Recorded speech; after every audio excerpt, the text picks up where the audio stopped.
The files they never wanted you to see. They thought it would stay hidden. They thought nobody would ever come close to it. But Ibrahim Traoré wasn't like the others. After months of silence and coded messages passed through broken phones and dusty journals, Traoré received final coordinates in a tattered envelope. The location, an abandoned communications hub once linked directly to Langley, the CIA's secret outpost buried deep within a forgotten part of Burkina Faso. The building looked lifeless, but inside, what Traoré found could shatter decades of covert operations. Photos of African leaders poisoned or overthrown. Handwritten agreements exchanging minerals for silence. A list titled Assets Requiring Monitoring. And Traoré's name was in red. He knew he couldn't trust anyone. So he didn't. With a team of just 3, a hacker named Amadou, a former intelligence officer named Caboret, and a rogue pilot, Traoré began leaking the files strategically. But he didn't stop there. He followed the trail to an old CIA handler living under a fake name in Nairobi. The man had changed his face, but not his voice. When Traoré pressed a photo of a slain African revolutionary on the table, the man froze. "You don't know what you're doing," he whispered. Traoré leaned forward, calm but cold. "No, I know exactly what I'm doing. I'm unwriting your history." The old CIA handler coughed nervously, his eyes darting to the door. Amadou had already jammed the building's signal. No calls were getting out. No backup was coming. "Langley will bury you for this," he hissed. Traoré stood calm, towering. "They buried Africa first." With a nod, Caboret slid a folder across the table. Photos of child soldiers in West Africa, minerals marked for illegal export, and bank transfers from offshore accounts linked to anonymous American companies. Every thread led to Langley's hand in puppet governments and fake rebellions. Then came the game changer, the Omega Protocol, a classified black-budget operation buried in a decommissioned satellite feed. It wasn't just espionage. It was biological experimentation done on poor African villages, testing viruses, manipulating diseases, erasing entire communities under the guise of containment. Amadou's voice broke through the radio. "Traoré, code found in Langley's shadow files. It matches the outbreak in Mopti last year, the one they called natural." Traoré's fists clenched. His suspicions were no longer just whispers, they were facts. But the more they uncovered, the more dangerous it became.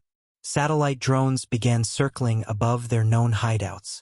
Disinformation campaigns painted Traoré as a dictator gone rogue. Even African leaders, co-opted and bought, were now calling for his arrest. Still, he pressed on. Their next destination, a hidden bunker in Guinea, known only to ex-mercenaries and one retired Langley director who vanished a decade ago. But as they prepared to leave Nairobi, a warning came in a hushed voice from the hotel lobby. "Mr. Traoré, they know. They're coming for your mother." Traoré froze. That single sentence hit harder than bullets ever could. He turned slowly toward the voice. It was a young hotel cleaner, trembling, eyes darting. Her name tag read Miriam. She didn't wait for thanks. She slipped away as fast as she came. Traoré's heart pounded.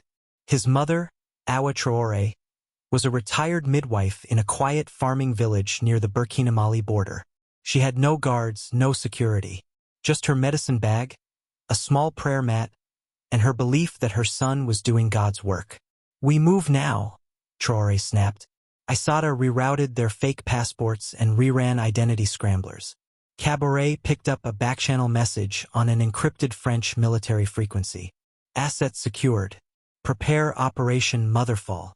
"Motherfall," Traoré muttered. "They're trying to break me." Within hours, they boarded a grounded cargo plane using false UN credentials. The pilot, an old friend of Caboret, flew low to avoid radar. As they crossed into Burkina airspace, the village came into view. Smoke. Fire. Shouting. "Too late? No, not yet." Traoré leapt from the plane before it landed. Boots in dust. He ran toward the flame-engulfed hut, his childhood home, where shadows moved like predators.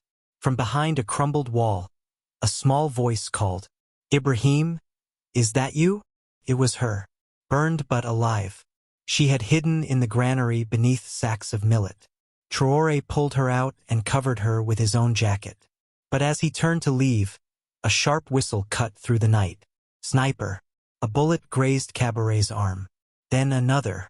Aissata shouted into her mic. They're not mercenaries. They're private contractors. American. Former Delta. This wasn't just surveillance anymore. This was assassination. Traoré stared into the hills beyond the village. He knew what lay there. A hidden satellite relay station installed under the guise of a water purification project. And he knew what he had to do. Burn it. Every last file. Blood on his arm. Smoke in his lungs. But Traoré didn't stop. With his mother hidden safely in the care of a trusted elder, he and Aissata pushed through the dry hills under cover of night, heading toward the fake water project, Site Echo 9. It looked abandoned, like most colonial aid projects. But underground was a different story. Cabaret limped behind, clutching his bleeding shoulder. They've been here a long time, he muttered, pointing to worn-out crates marked U.S. Surveillance Division AFRICOM. Aissata tapped into a nearby power junction with her tablet. Confirmed. For active terminals. Feeding real-time drone footage to Langley. She paused. Traoré. There's more. They're spying on the entire Sahel. Even African presidents don't know this exists. Just then, metallic clang. Boots above. They weren't alone. Traoré whispered. Ghost mode. They dropped into shadows. A group of 5 entered through the north shaft, night vision goggles, suppressed rifles, body armor. American accents. Real professionals. Their objective was clear. Destroy the evidence and whoever stood near it. But they didn't expect what came next. In a split second, Traoré launched himself from above, striking the lead contractor with a wrench to the temple. Aissata disabled their comms with a custom EMP burst. Cabaret, bleeding and limping, still managed to pull the pin on a flash grenade. Boom! Confusion. Screams. Silence. When the smoke cleared, Traoré stood over the main server.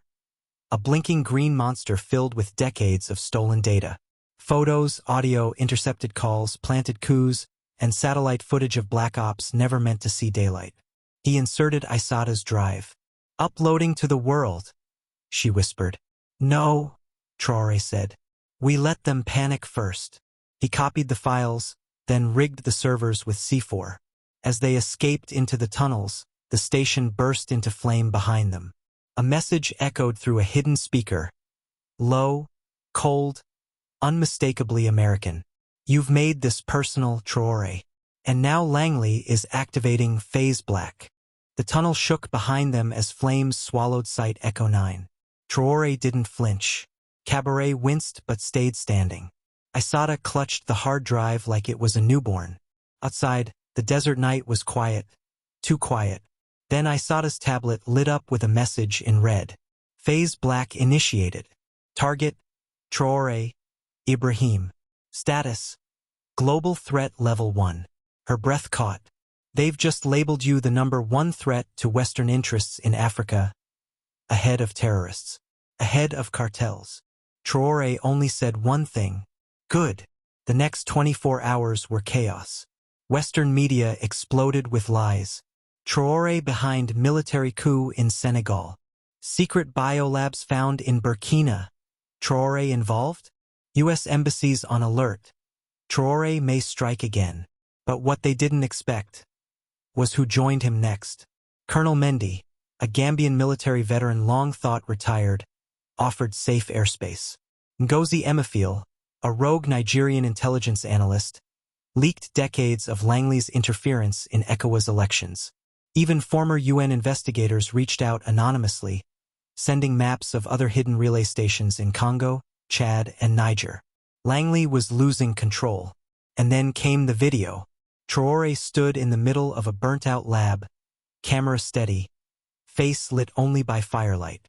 To every African leader still dancing for your masters, the party is over. To the people, rise, speak, reclaim what was stolen. They called me a threat. I am, not to you, but to them.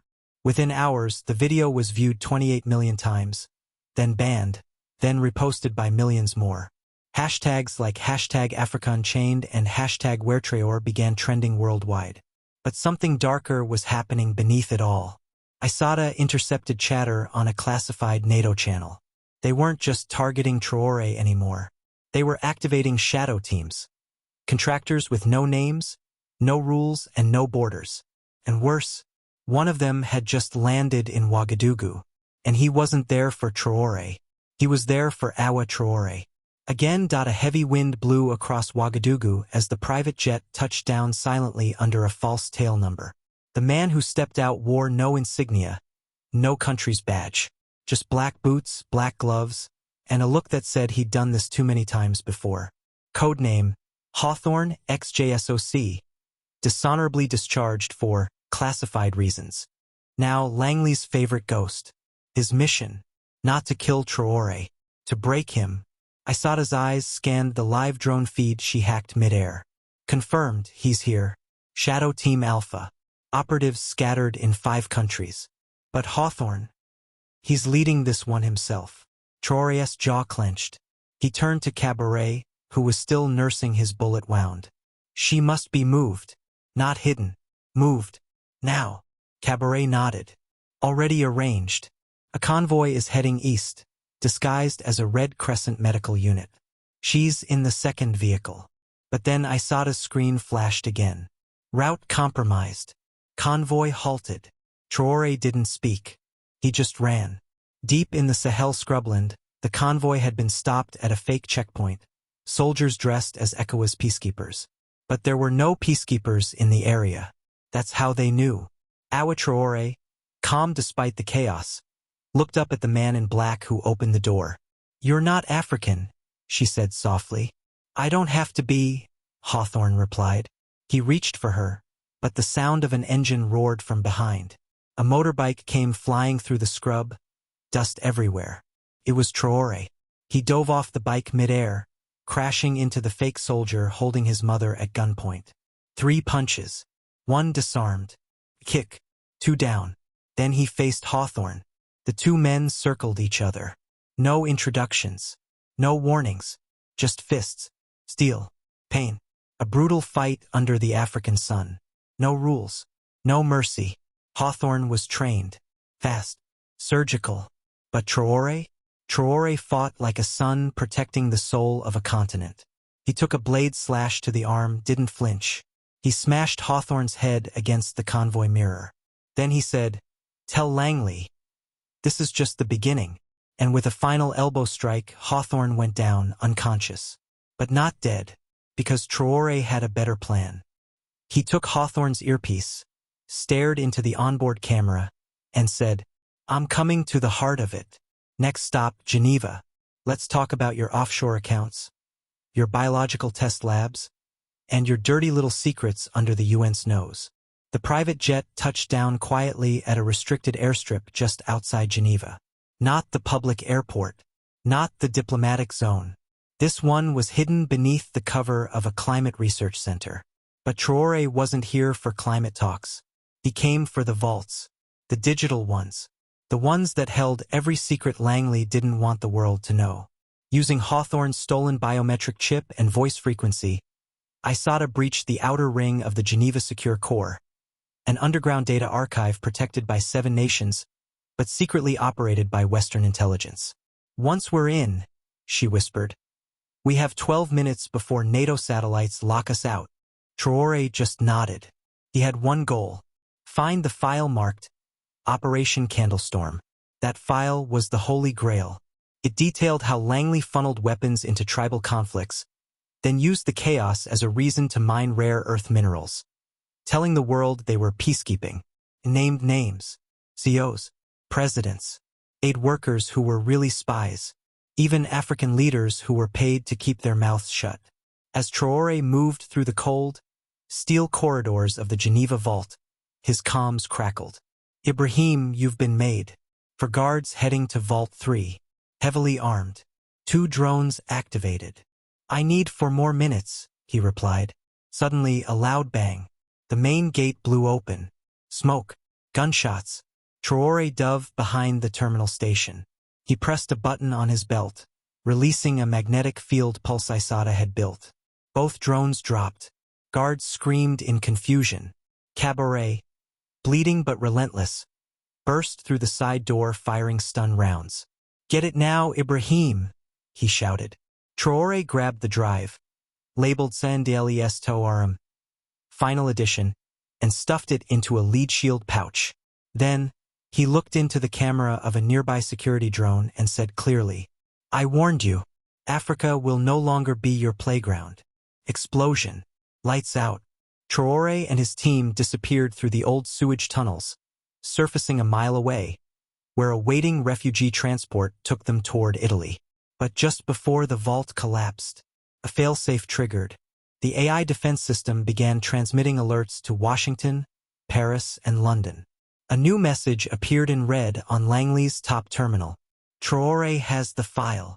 Level 5 response required. Redeploy Operation Black Veil. What was Black Veil? Even Isata didn't know. But someone did. An ex-Langley whistleblower. A woman deep inside NATO who had vanished 2 years ago. Her name?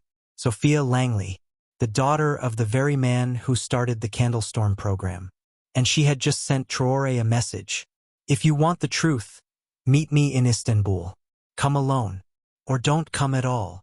The Hagia Sophia towered in silence as night fell over Istanbul.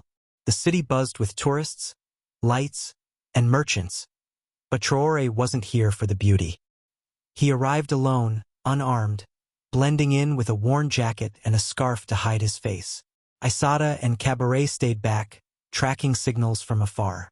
The moment Traoré stepped inside the ancient courtyard, a figure emerged from the shadows. Sophia Langley, sharp eyes, scarred cheek, tired soul. "You really came," she said. "I'm tired of chasing ghosts," Traoré replied. She handed him a flash drive. "This is what you came for. The full truth behind Candlestorm, Black Veil, and Phase Black." He plugged it into a secure device Isata had modified. The files loaded. Candlestorm, dozens of operations using tribal divisions to justify military presence. UN votes manipulated by fake humanitarian crises. Natural resources exchanged for stability promises. Phase Black, the campaign to destroy Traoré's image. Bribe journalists, deepfakes, fake coup attempts. A list of African leaders secretly working with Langley. Black Veil, a plan to destabilize all anti-West African regimes within 18 months. Sophia's own father had designed it. And now, the system was automated. A self-triggering AI script. "You can't stop Black Veil by killing people," Sophia whispered. "It has to be revealed. In public. All at once. So big. They can't deny it." Traoré knew what he had to do. 1 week later, the world changed in 11 minutes. A massive livestream appeared across Africa's networks, projected in markets, buses, homes, and schools. Even global news channels were hacked to force the stream online. It was Traoré. Behind him was a map of Africa, glowing with red dots representing sites Langley had secretly infiltrated. "You called us unstable. You blamed us for wars you created. But today, we show the world your truth." Then the files dropped, one by one, raw, unedited. Proof of CIA operations behind military coups. Audio tapes of Western leaders laughing about African debt. Footage of medical aid vans smuggling minerals out of Congo. Twitter froze. YouTube broke. Facebook tried to shut it down. But it was already too late. The truth had escaped. Riots broke out in France. Embassies in Ghana, Burkina, and Mali were stormed by peaceful protesters. A global tribunal opened investigations into covert colonialism. And Langley? The building itself was placed under internal audit. Directors resigned. Whistleblowers stepped forward. Traoré stood at the edge of the Sahel, staring at the horizon with Isata and Cabaret beside him. His mother, safe and smiling, walked out with a cup of warm millet drink. "You've changed the world," Cabaret said. "No," Traoré replied. "We just reminded it who Africa really is. No matter how long lies are protected by power and money, truth has a pulse." And when it beats in the heart of the brave, it echoes across generations.